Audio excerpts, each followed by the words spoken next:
এ চুমকি, আমি চলে এসেছি। আরে আস্তে আস্তে, ব্যথা লাগছে তো, আমার পেটে তো বাচ্চা আছে। আমি তো বাড়িতে ছিলাম না 1 বছর, তাহলে কিভাবে সম্ভব? তোমাকে আমি বলিনি সারপ্রাইজ দেব বলে? আরে চুমকি, তুমি কি আমার সাথে মজা করছো? আমার বিশ্বাস ছিল এটা কখনো হবে না। আজকে আমরা অনেক খুশি, চলো আমরা ভেতরে যাই।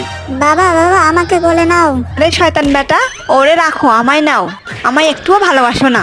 বাবা তুমি নামো, তোমার মাকে কোলে না নিলে আমাদের দুইজনকে ঘর থেকে বের করে দেবে।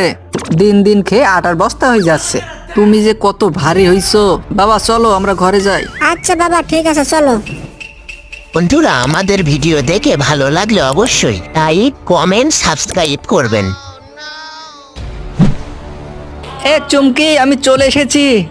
আরে আস্তে আস্তে, ব্যথা লাগছে তো, আমার পেটে তো বাচ্চা আছে। আমি তো বাড়িতে ছিলাম না 1 বছর, তাহলে কিভাবে সম্ভব? তোমাকে আমি বলিনি সারপ্রাইজ দেব বলে? আরে চুমকি, তুমি কি আমার সাথে